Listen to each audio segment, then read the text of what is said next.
Hi, I'm Evie from Hamburg, Germany, so a true Hamburger. And there are 8 children in my family, my twin sister, and I'm the oldest. Well, she's the oldest, I'm 5 minutes younger. And I'm single, and then more than 10 years ago I moved in with my twin sister and we share the flat, not her husband, but the 2 children, so that's really fun. And it's a great arrangement for me having a family and a home.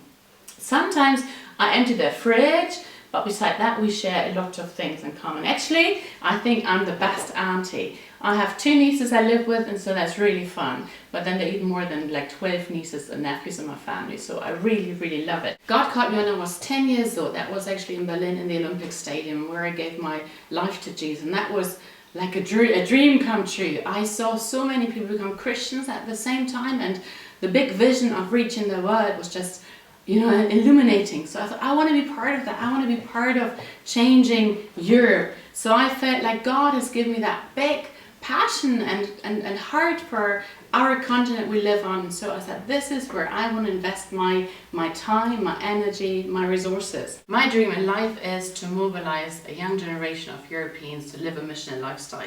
So I have given myself the job title, cheerleader of the next generation.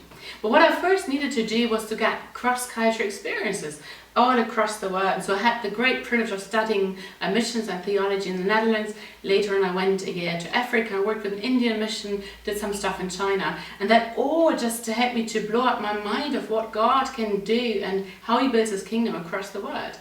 But every time I flew back into Hamburg, I knew there was something about Hamburg, something about Europe, something about young leaders I wanted to invest into. So I chose that at the next stage in my life, I'm going to invest into Hamburg and into the young people. So I feel very burdened actually by European youth and by European young leaders, wanting to cheer them on and help them on their journey, finding their calling, living out their calling. And I have a great privilege of doing that in Hamburg, some stuff in Germany, some stuff even across Europe. And so I do stuff with Missionat and do stuff with Lausanne Young Leaders Generation, and so just trying to stir that passion for God and passion for the world.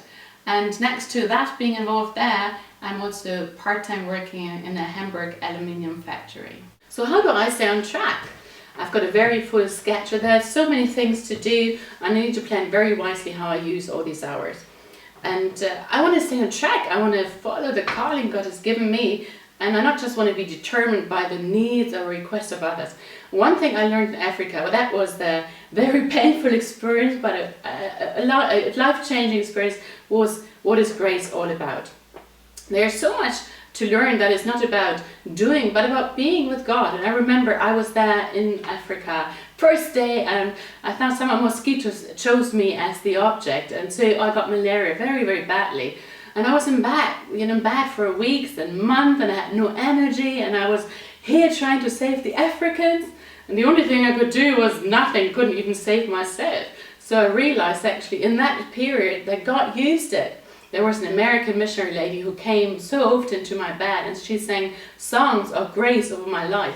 I mean, her voice was terrible, but she did that because she loved me and wanted to invest into me and saying, you know, it's not about what you do here in Africa, it's about grace, it's about, you know, being with God.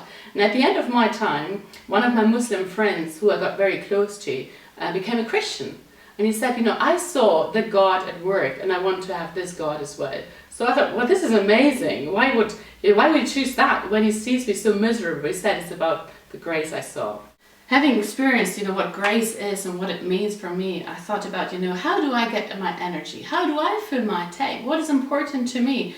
And so I realized that for me it wasn't about hunting positions and trying to like be the most godly wanted woman in Germany or so as a leader, but actually to be in places where God has put me in and to live from that. And so I realized that in God's kingdom it's not about climbing a ladder and saying, okay, now I've done Hamburg, now it's Germany, and the next is Europe, so maybe it's the world in the end. But it's about serving, it's about authentic leadership. So that was a lesson I learned very quickly, to saying I don't want to just be seen by others so that they might give me a better position or you know, recognize me more or let me write books, but I wanted to be where God wants me to be.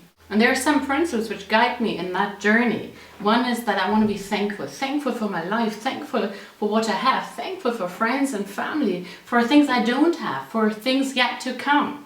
Another thing is that I learned I want to enjoy the opportunities. I don't just want to go looking for stuff, but I want to trust God that He provides the right opportunities got for me, that He has everything under control, that I don't have to go around, and climb through ladders and doors or whatever, but just be there trusting Him.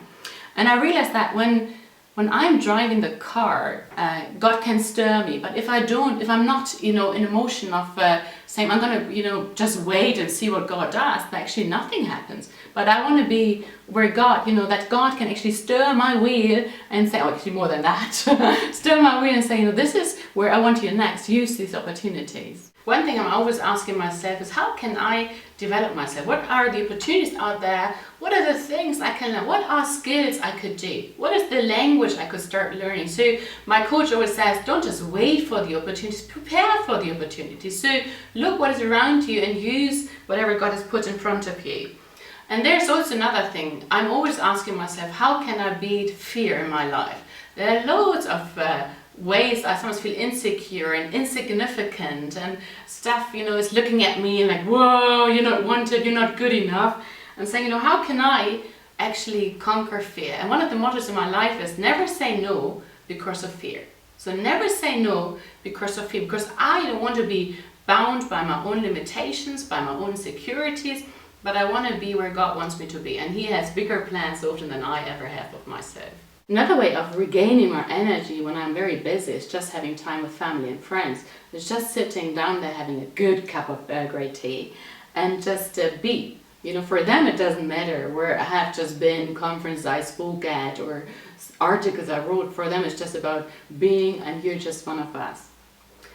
So next question is, how do I serve God in this being single? What does it do to me that I'm in leadership and I'm single and I'm a woman? So first, I believe the most important question I need to answer is, who am I? What is my identity? What makes me me? What makes me worthwhile? What makes me precious in God's eyes? And I remember my English teacher saying to my mom, these twins, they're nothing. They're not good enough. They will never finish school. They're just going to go somewhere else. And I think, which voices do I believe? Is it the one my English teacher said, or my mom, or is it actually God saying, I have more in store for you. I've prepared more than you could ever imagine. Being single and in ministry has a certain price tag. You have to think that sometimes you need to, is it about recognition, appreciation? I know that just having a partner in life doesn't mean that, I feel more worthwhile or more precious or more loved or so on. But it's about that only God can fill my tank and say, you're good enough in my eyes, and that's enough. No matter if you have a partner, children, or what. So I decided very early in life that no matter what my condition will be, condition or whatever, status, that I will serve God and I want to follow Him wholeheartedly, and that I will not depend on life circumstances to determine my worth, my identity, or whatever. So for me, that means I have moved in with my twin sister.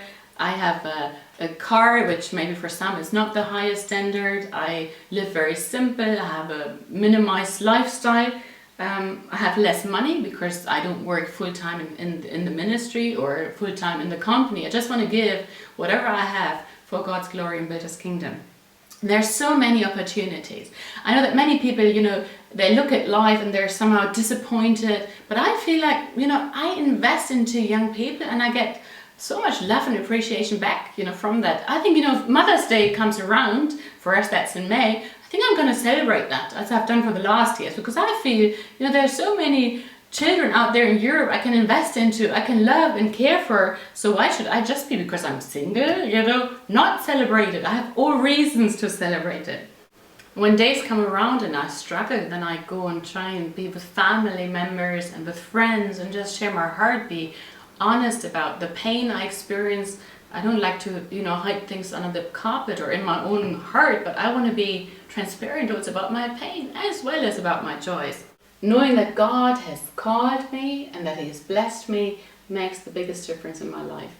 So at the end of my life, I just want to be with Jesus and say, well done, my servant. well done, welcome into my kingdom. And no matter what invites in life, I want to trust him.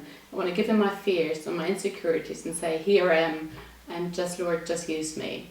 So I don't know where things are at here, but I want to run the race, and I want to have people cheerleading me and saying, you can make it, and I want to be a cheerleader for others.